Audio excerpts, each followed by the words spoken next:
Welcome to another episode of the Dan Lok Show. Today we are going to have a lot of fun. Today I have someone very, very special here with me, joining me on my show, an extremely talented speaker, an author, also a neurohumorist. I'm going to talk about that. What does that mean, right? And Karyn is one of the only 39 women to be inducted in the National Speakers Association Speakers Hall of Fame, and her mission is to improve global health, business, and peace through laughter. Karyn, welcome to the show. Thank you so much. What a delight to be here. We're going to have a lot of fun. We're going to have a good time. We're going to have a good time. So talk to us, how did you even get into what you do today? It was meant to be. It was meant to be. I stumbled into it somewhat. I was teaching at an institution. I was teaching at a college, went back for my master's, was immersed in having to do research and looked at what was the relationship between humor, health, and communication. And people hadn't heard that much about it. It was back in the late 80s. People had heard of Norman Cousins, perhaps. He had written a very interesting book called Anatomy of an Illness, which was about his transformation from a very serious illness, life-threatening even, to reversing that through humor and some other things. And so people started asking me to share my findings. And I remember, Dan, my very first presentation, I was all prepared to get up and talk about my research and the p-value of less than 0.05. And I discovered that people thought I was funny. It's like, who knew? You know? And because of that, it started snowballing so quickly that within a year's time, I had to choose, am I going to teach or am I going to speak and take this message out to the world? And I thought, well, you know, I'll give it a year, I'll see if it works, and if not, I'll go back. But I'm happy to say that that's been 28 years ago. Wow. And this platform, this message has enabled me to travel the world and take my message from here to, you know, from Burbank to Bangkok, I mean, and everywhere in between. And, you know, the beautiful thing is that laughter has no accent. Yes. And so regardless of what country we're in, people love humor. It's a universal language. It is a universal language. It is. So it's almost like you found your calling, or your calling found you, right? Yes, yes. And because sometimes in business we talked about, oh, you want to use humor, you want to use laughter, because people might think of, in business it's always like very serious, right? Very formal, versus let's have some fun in the workplace. Like, what's your belief? What's your message to even organization? Like, how could they bring laughter into the workplace? Well, it's beneficial to them on a personal scale and on a business scale, which is why you know, you and I have met through Forbes books, because I want to bring this message to the business world. That funny means money. Yes. And that companies that do this, that leaders that do this, you know, just as an example, there was a study cited in Forbes where leaders who used humor, they were seen as more successful, they were seen as more confident, and not only that, their bonuses positively correlated with how funny they were. That's so interesting. It's like the more funny they were, the more money they made. Now, my premise is you don't have to be funny. We can show high performers how to harness humor. For those who are going, oh, but wait, I'm not funny. You know, you're naturally funny, and that's, as you know, that's very magnetic. People are drawn to people. People want to have fun. They want like people have a positive energy, right? They want to around happy people. I can tell, and even when I'm a speaker, I notice when I am on stage, when I'm communicating, that if I'm using humor, I'm using laughter, that people have a good time. And also I sell more. I sell more. It's that simple. There's a lot of reasons behind that. Those who are of your listeners and viewers who are familiar with Robert Cialdini's work in Persuasion. Persuasion, yes. You know, one of the very first things about persuasion is likability. And people who use humor constructively and appropriately, because it can be a tool, it can also be a weapon. I'm sure you've seen instances where people use it to put others down. But what we're talking about in the workplace is using it to strengthen those relationships, to build those relationships. And when people find you more likable, they're going to want to buy more from you. Yes, it's true. And sometimes even in a very, let's say in a business meeting, even this conflict, is there's a bit of stress. when you can just use a little bit of humor to kind of break the ice, break the tension a bit, and then people laugh and then kind of go back to focusing on business, right? I hear that again and again from business people and particularly salespeople who say that when they use humor, it's lowering that resistance. Yes. And when you can lower that resistance, it allows for more communication and more energy exchange. And now you're going to be able to do more business, and whether it's negotiating, whether it's selling, whether it's just teaching or communicating, that really opens up those channels. Karyn, what if someone's watching this and they're thinking, well, but I'm not funny. Like I'm not funny. I'm not a stand-up comedian. That's not what I do. Is it a learnable skill? Yes, it is. It is a learnable skill. And when high performers tell me, oh, but I'm not funny, my response to them is good. Good. You know what? Don't worry about being funny. And here's why. Because high performers can learn to leverage other people's humor. They can learn to leverage other kind of humor. And what I have seen again and again and again is that people who adopt the mindset of appreciating humor, I call that see funny. That if the see funny is something that you work on, the be funny will fall into place. People who practice it enough, they just naturally become funnier. Now, we can teach you even how to amp up those skills more, but to be really successful in business and to have that competitive edge, you don't have to be a stand-up comedian. There's just some simple basic rules that we can teach high performers to have that competitive edge, because trust me, their competitors aren't doing this. And I think we're not talking about, oh, are you talking about like memorizing jokes and stuff like that? No, it's almost like finding humor in just day-to-day things, right? Absolutely. It's just day-to-day things. That's what we're laughing about. We're laughing about the simple things. It's almost a Seinfeld kind of world. It is. He's laughing about crazy things because, trust me, when I'll poll audiences and I'll say, how many of you are good joke tellers? You know, one or two people will raise their hand, and inevitably the person sitting next to one of them will be going, you can't tell a joke. You know, they can't remember the punchline or they mess it all up. And jokes can be offensive. They can be, you know, maybe the other person has already heard the joke before. It's not funny. Here's a killer. I don't know if you've ever seen this happen. It's painful to see when a speaker who hasn't done due diligence and doesn't know what the speaker ahead of them is going to be talking about, the speaker before them tells a joke, and then they get up and they tell that same joke, and then they're wondering, why is there just silence and crickets in the audience? It's bad, isn't it? But if you stick to stories, I know that when I spoke in Bangkok, and one of my colleagues was saying, now don't worry if nobody laughs. And I was thinking, well, I did my homework, and I took out cultural references, I took out wordplay, but what I did include a lot of was personal stories, because what is most personal is most universal. That's right. And whether you're in the United States, whether you're in Europe, whether you're in Asia, it doesn't matter. The relationship between family members and the silly, embarrassing moments that we have, those can be universal. And if you can poke fun at yourself, that's something that, again, there's cultural differences, but inevitably, and especially in the U.S., somebody who can gently poke fun at themselves, self-deprecating humor, they can create a sense of trust. And what is more important in a business relationship, particularly if you're trying to sell something, than that establishment of trust? That's a perfect point, because when I started speaking when I was just 20-somewhat years old, right? And with me, I know with my accent, with like my background, because you don't see a lot of speakers that are like especially like as Chinese, right?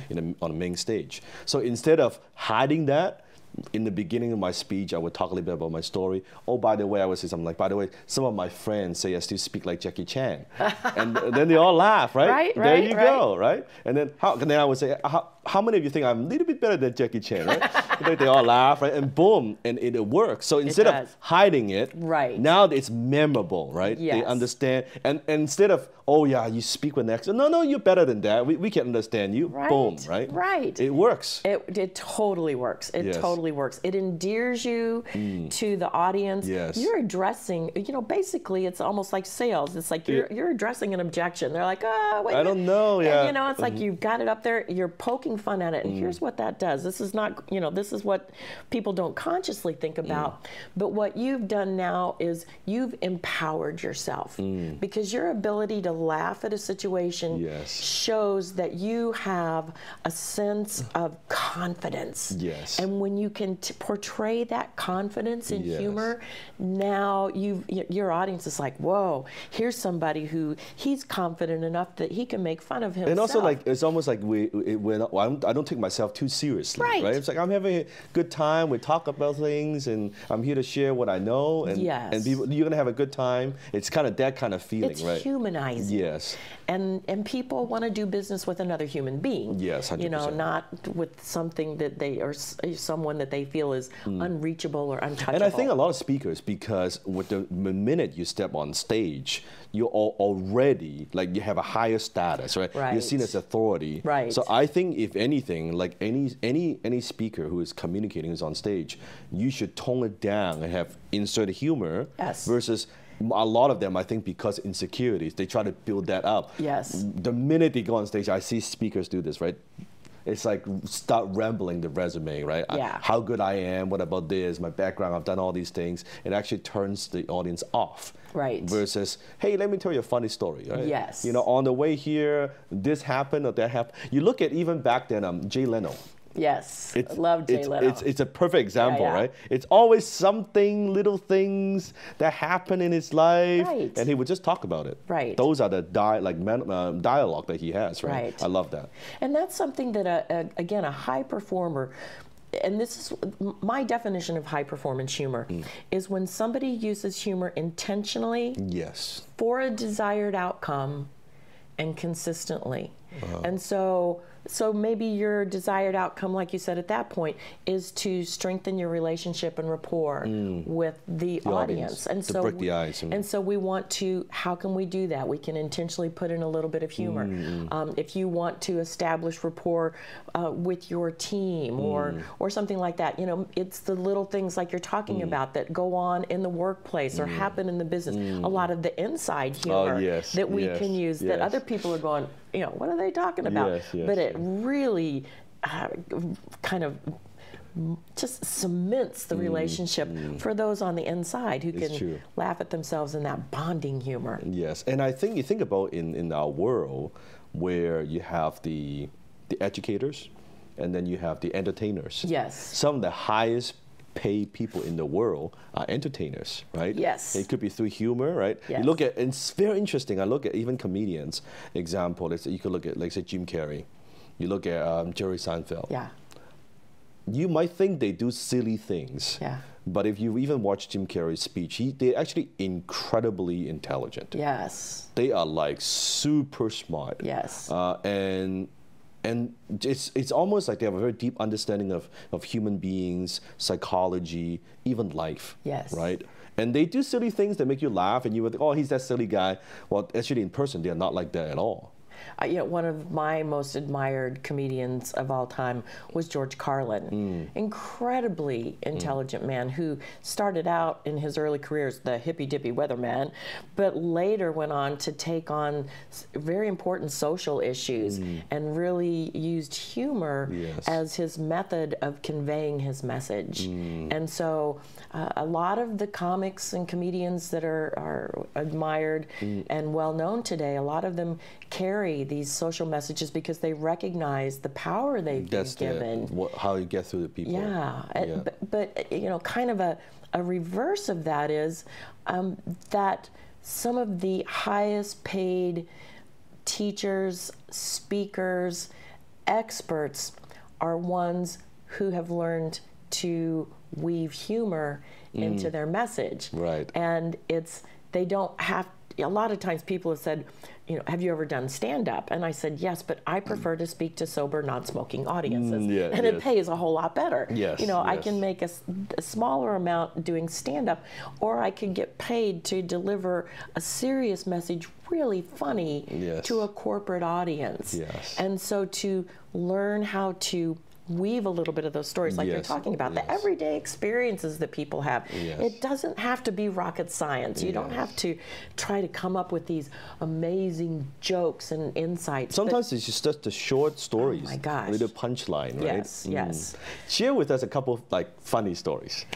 If you, like with a couple of funny stories that in your life, or oh my gosh, yeah. you know, a lot of the stories that people relate to for me are ones where my children were growing up, because a lot of people can relate. They've either had a child, they've been around someone else's child, or they've been a child. You know, and so you know, one of my stories involved my youngest son, and I realized one morning it was time for him to catch the bus, and he hadn't even been down for breakfast yet. And so I'm calling up to my first grader, there's no answer. I call up again, no answer.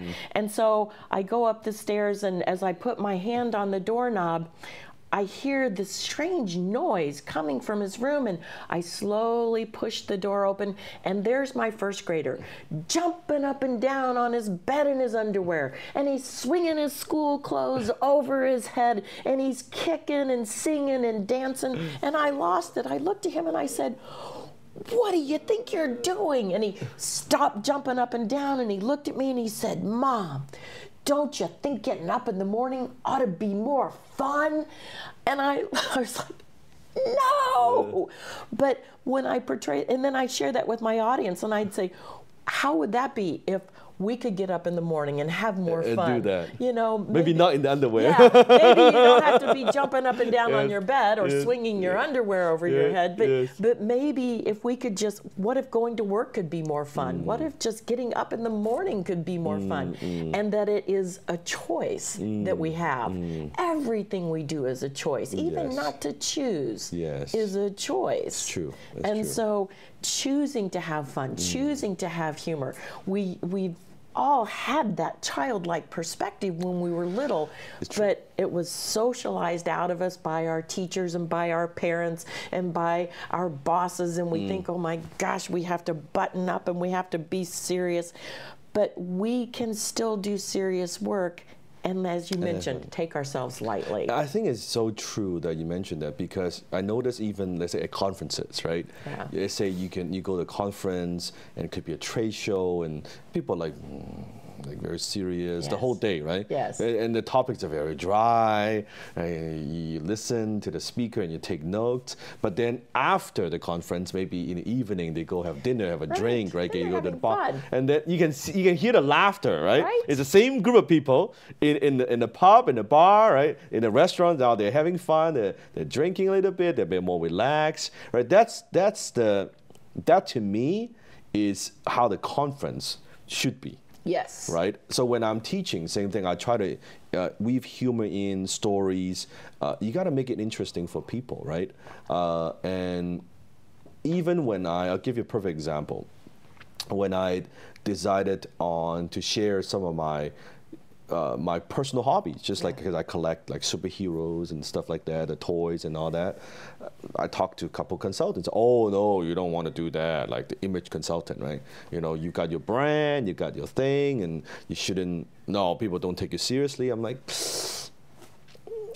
it just feels right. Right. It feels it's the right thing to do. Right. And so I thought, you know what, I'm just gonna do it. So I did it, and people love it. And not only that builds a new audience, but it's who I am. I think it adds another dimension to what I do, versus it's always business, it's always serious. That we can have fun too. When my wife Jenny and I, we did a little series on my channel called Alpha Man Smart Woman. Oh, great! Right. So basically, it's just our relationship when we talk about like how we met. It's just the funny things, right?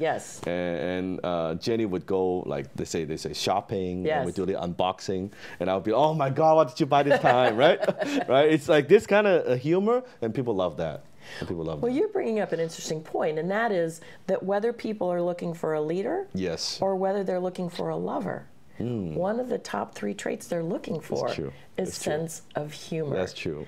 If we were to survey 100 women, right? Exactly. I'm very fortunate to have both in my life. My husband, Greg Godak, is actually the author of 1001 Ways to Be Romantic. But one of the things that brought us together was the fact that he's very funny, Yes. and he's very romantic. But the creativity, the humor, and the romance, those all go together. Yes. And when you can bring humor into your relationship, That's true. now, kind of a funny aside, when men and women are looking for someone with a sense of humor, women want someone who will make them laugh. Yes. Men, on the other hand, are looking for someone who will laugh at their jokes. It's true. It's true. It's So true. we're looking for slightly different things. It's true. It's but, true. But you know, people desire humor, and so they want it in their leaders. They want it in their lovers. They would want it in people they do business with. And so to intentionally look for ways to put this in, how do I do this? And just those wonderful human connections. That this is something you and I have in common. Comic-Con. I walk to Comic-Con. It's just down the street from us. Yes. The superheroes, the Marvel characters. And when I am posting the pictures of Iron Man and all these other people in The Walking Dead on my Instagram, you know, people are going nuts. They're blowing it up because it's that fun human connection. And they're like, oh, yeah, you like Iron Man. I like Iron Man too. Yes. You know, and we love those fun It's true. connections. It doesn't have to be all about how smart I am and how successful I am. It's true. It's true. It's the human part. And I think it's those. It not only makes you more human, more relatable. Yes. Right. As an expert, as a speaker, well, as a business person. Yes. Right. All of that. And I think most of them, they're so afraid to share their part. Right. Yes. And I think growing up, I think most of us at least, I think we're still like. We're childish, just in like adult form. Yes. And I think in this is going deep in terms of communication and persuasion. This is what I believe in. Yes. That if we have the adult talking to the adult, there's always a wall. Because it's adult talking to adult, right? That's interesting. Right? It's I'm this CEO, I'm this like this kind of person, or I'm this expert, right? But when you have a child talking to a child, suddenly you just bond. Because you look at kids, how they could think about your kids. You go to the playground and you take them to, they can meet other kids and within seconds they just bond. Right. Like they don't know each other and then they're running around doing slides and like they just, but adults, the parents like, right, you know, the kids aren't looking at what kind of clothing they yeah, have, and no what their judgment, name none of brands, that and what color their hair is, or anything like that. They just boom, they just bond, right? It's the adults. Oh, hi, how are you? Yeah, it's good. Yeah, where you go? Like this kind of stuff. But kids, they're just running around having fun. I think it's the same thing in communication. Yes. Where if I can do like communicate child to child, then it's instant bonding. Yes. It's so powerful. So, Karyn, how could someone train themselves to be more like funnier or more humorous? Like, how could they do that? You know, in my book, Funny Means Money, I have 10 I love the habits. title, by the way. Thank you. Funny Means Money. Strategic humor for influence and world domination. Because, I mean, really, this is what connects the world. And part of my mission is to make the world a better place through humor. You know, one laugh at a time, one smile at a time. I love it. But I think the very first thing that's most important is just the attitude. Because so many people, you know, I say, look for the humor around you. Every day, what's funny? Ask yourself, what am I missing? And some people push back and they say, oh, you don't understand. There's nothing funny happening in my life. Yes. And if that's your belief, that's your reality. That's your life. Because you see what, you know, seeing is believing, and believing is seeing. Yes. And so if you believe there's no humor, that's what the world is going to give you. Right. But if you ask the world, what's funny? What am I missing? You start hearing things. You start seeing things. I was in Miami. I'm behind somebody at the hotel desk, and the person is asking the hotel clerk, can you tell me which beach is closest to the water? I'm going, wait a minute, which beach is closest to the water? You know, and it was like, you don't have to make this stuff up. Somebody was telling me in Denver that somebody asked their hotel person there, what time of year do your deer turn into elk? It's like the crazy things that people say, the crazy signs that you see. And oh, yeah. It's true. And I encourage people to write these down, because so often you think, oh, that's so funny, I'm going to remember this. I don't know about you, but I can't tell you what I had for breakfast yesterday. You know, and I can remember, oh, there was something funny. What was it? But I journal, and I also now, a little more technology. I Evernote, you know, on my phone, boom, boom, boom, boom, boom. I'll take a photo of it, right? It's funny. A photo, absolutely. Yes. And posting those on Instagram. Yes. Yeah, here's something that's very humbling for me, because I've been researching this field for 30 years. Yes. I know I'm an expert. I'm a neurohumorist. I know more about this than anybody. And I post these posts and thoughts that I think are so profound. The post that I posted that has gotten the most hits of anything I've ever posted was when I was in someone's home, and in their bathroom, I noticed that they had the toilet paper roll facing differently than how I would have put it. And so I took a picture of the toilet paper roll, I put it on Instagram and Facebook, and all I said was up or down. And I mean, the dialogue, the argument, no, the toilet paper roll goes paper over the top. No, it goes under, and all these, and it was just hysterical. But it was like everybody, it's like, you know, it is a little humbling when those are the things that people engage in more than our profound thoughts and insights. The quote that we spend so much time writing. Right. No, toilet paper, boom. Toilet paper, it's so funny. Blows up. Speaking of funny photo, I think one of the funniest thing that I've seen was in a restaurant. It's actually in a bathroom, right? So I went to the men's bathroom and I saw a sign in front of the urine, right? It says, "Don't eat the urine cake." Oh, yes. I'm like, why? And you know, like, why? They had to post that because there was that one person. Yeah. You know, hey, y'all, watch this. Yeah. You know, and it's that kind of. But it's very, very true that we look for humor in day-to-day life. Yes. How does that relate to health, in terms of mental health? Oh, it's so wonderful, and that's really what brought me into this field in the very beginning, was the health aspects. And when I looked at humor, I found that there's three primary functions of humor. The one being entertainment, which that's what they think of when they think humor. Yes. Another is well-being, which is health, and then another is influence, which is so important for business. But in terms of health, there are so many studies about the benefits of humor, and for people particularly who use it consistently. Again, that's I love what you said. Use it consistently. Use it consistently. You know, it's like the issue is that so often humor happens by chance, and when it happens by chance, that's wonderful. But I want your listeners and your viewers to understand that it's humor by choice, not by chance. Yes. It could be both. It could be both. But it's by choice. And people who use it by choice, what we find is that every body system is affected.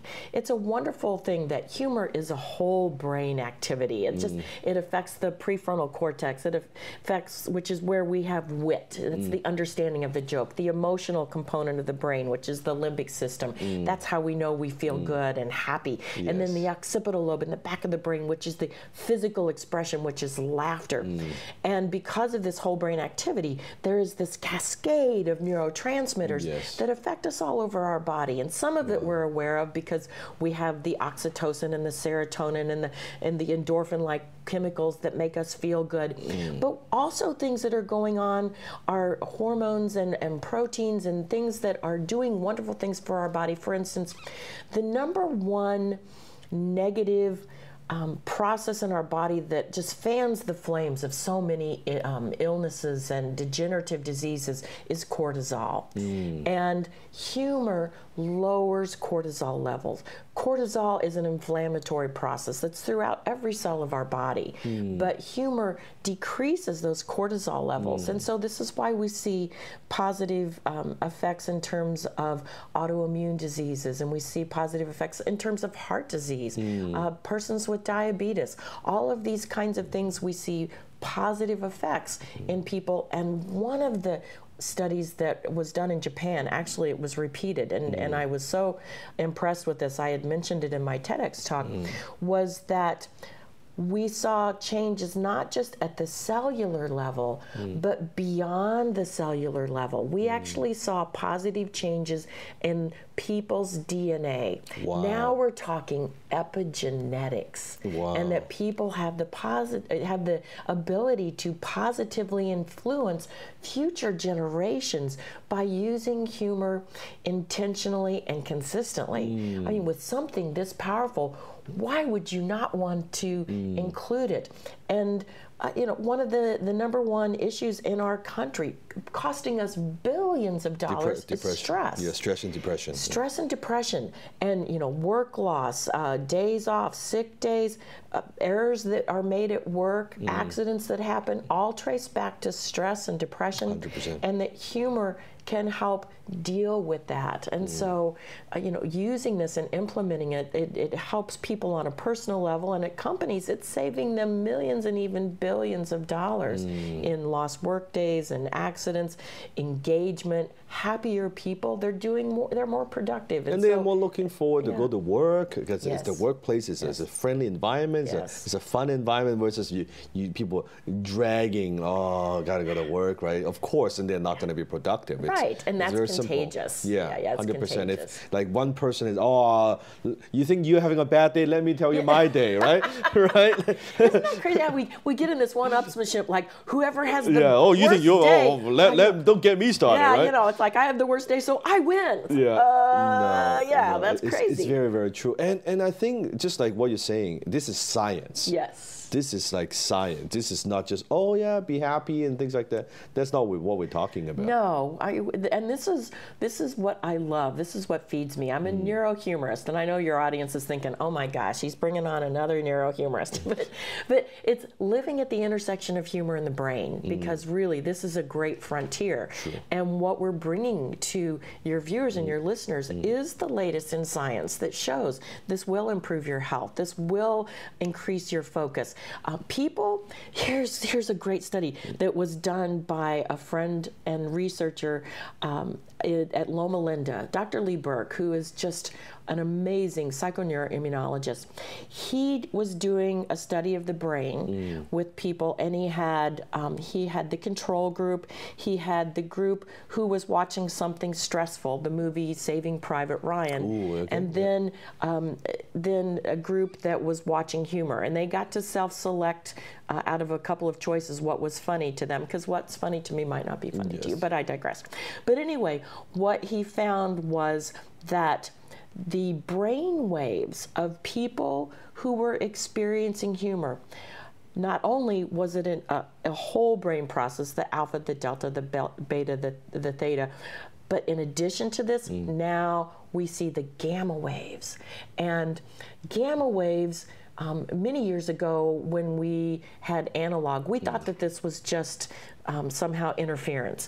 But now that we have digital technology, we know that gamma waves, this is something important, and we see that we've known that with deep meditation and mindfulness, we have this gamma wave pattern that indicates focus and creativity and this wonderful depth and being in flow. This is the same brainwave pattern we see with humor. Wow. And so for, you know, whether maybe you have the opportunity at work to practice deep mindfulness or meditation, but I know a lot of people, they don't have that opportunity, but you have the opportunity to access humor anywhere, any place, anytime, even if it's just in your own head. Right. And this how powerful is that? And as entrepreneurs, being able to stay focused, right? Where it's funny, at a very high level entrepreneurs, when I meet with them, all they talk about, it's actually less about business. It's all about like mind hacks. So it's about focus, productivity, meditation. Yes. Like I see that across. It's funny how that works. They don't necessarily talk about the business aspect. They talk about how could they improve their personal performance, right? Yes. So what about in terms of leadership? How can you apply? So we talk about applying humor in communication, in speaking. Yes. What about as a leader? What can we do? One of the things is that you can model and you can mentor. So in terms of modeling, what I mean is you don't necessarily have to be funny, but encouraging appropriate humor, using appropriate humor, not using humor in front of others that belittles or that is stereotypical put humor. People down. You put people down, or humor that I call it isms and asms, racism, sexism, ageism, sarcasm. Let's talk for a second about sarcasm, because a lot of people love sarcasm. I love sarcasm, but sarcasm is effective when you know your audience. And when your audience knows you, when you have a strong relationship, sarcasm's funny. There's trust, right? It's trust. But if you don't have that sense of trust, the root word of sarcasm means to tear the flesh. And so showing people how to use that kind of humor appropriately, and then mentoring them when they get it wrong. Because we've identified 7 building blocks in my book of Funny Means Money. And when you get these 7 building blocks right, your humor, you crush it. But when you get them wrong, now you have instances where we call them landmines. And sometimes it's something that you can fix. Sometimes it's irreparable, and depending on how much damage you do. And so to mentor your team and show them, here's how you use it appropriately. I was speaking to a group of senior VPs at a retreat, and one of them asked me afterwards, she said, I had an instance where I have a group of millennials in my team, and they're good, they're cohesive, great sense of humor, and we had a new person come in, and she wanted to be part of the group, and so she tried using sarcasm, and they pushed back. And the more they pushed back, the harder she tried, and the worse it got, and the worse it got. And she said, I finally told her, just don't use any humor in the office. And she said, was that the right thing to do? And I said, that's a choice. Probably not. And you could certainly choose that, but consider this. If you taught her how to use it, now you've got a stronger team, and now she's using it better with your customers and your clients, and now you have a win-win-win. And so, to model the appropriate behavior and to mentor the others, and then to be a student of humor. How can you continue to grow your skills? As leaders, we're constantly honing our skills, and we don't just, like our presentation skills. We don't just read a book and then say, okay, I'm done with that, and I'm not going to ever have to work on my presentation skills again. Your humor skills are the same thing. How can you? It's almost like a mental muscle. Yes, it is. It is. Right? You're right. You have to use it, and it doesn't matter if you feel like you're funny or not. But if you exercise the muscle, you would be funnier, right? It's so true. It is so true. I think as a leader, it's also giving permission. For the staff, for the team to, hey, let's just have some fun with this. And here's a secret that I teach leaders, and that is that you set the tone for humor, and you set high expectations. Because if you only set the tone for humor, there's no performance. It's Animal House, man. Everybody, a food fight. It's a zoo. And if you only set high expectations, the staff and the employees begin to think that the mindset is firings will continue until morale improves. But when you pair those two, setting the tone for humor and setting high expectations, boom, now you've really... It's like a soft and hard, like yin and yang. It's so powerful. It is. one piece of advice for entrepreneurs Yes.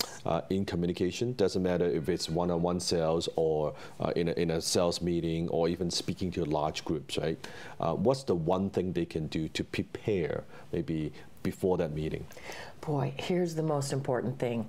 Really research your audience. Know your audience. Find out ahead of time. When I'm preparing for an audience, I want to know what's their inside lingo. I want to know what are their pain points, because as adults, the good news for me is that humor comes from pain. I mean, we're not laughing about the fact that we lost 10 pounds, or we got a sexy figure, or we're having a great hair day. We're laughing about the things that frustrate us. True. But also, I want to know who got fired. Yes. Is somebody going to get laid off, or all of these. What is going on? What's right? going on? But also really understanding their culture, because again, you want to use humor to create that sense of trust. But the number one mistake speakers make, and really people across the board, and this isn't just in humor, but it's especially important in humor, is that we assume we have a relationship that we don't really have. We assume that we're more alike than what we really are. And so, it's like, oh, Dan likes Comic-Con, I like Comic-Con, so he's going to really like this joke about this. And it's like, no, don't go there, because there's something in your upbringing or whatever that you're just like, no, I don't. Almost like don't that. assume. Yes, don't ever assume. Do your homework, because the bond between your relationship with your audience is the number one mistake people make. The number one mistake people make, and they'll tell something and they'll wonder, why did it fall flat, or look at their evaluations afterwards and the audience didn't like this. It's because you didn't really know your audience, and you used humor, or you poked fun at someone or something. And here's a quick rule of thumb. If you don't have that relationship with somebody, make fun of something that someone could change about themselves in 20 seconds or less. But even when you're making fun of yourself, make fun of an action and not of who you are, because you want your audience to understand that you made a mistake, but not that you are a mistake. And so it's those little nuances that really can make all the difference. That's awesome. Karyn, if my audience wants to find out more about what you do, or also about your new book, Funny Means Money? Funny Means Money. If they come to my website, KarynBuxman.com, and I'm on Twitter, I'm on Instagram, I've got an assessment that I would love to share with people, the Humor Quotient, which will show them not only how well do they appreciate humor, but how well are they actually applying it. Because knowledge is power to some degree, but the real power is in the application. It's not enough to know that humor is good for you. You really have to apply it. It's humor by choice, not by chance. That's awesome. Thank you, Karyn. I appreciate it. It's been my pleasure. It's been so much fun. I love it. We can talk all day. Yeah, I know. Thank you so much. Thank you.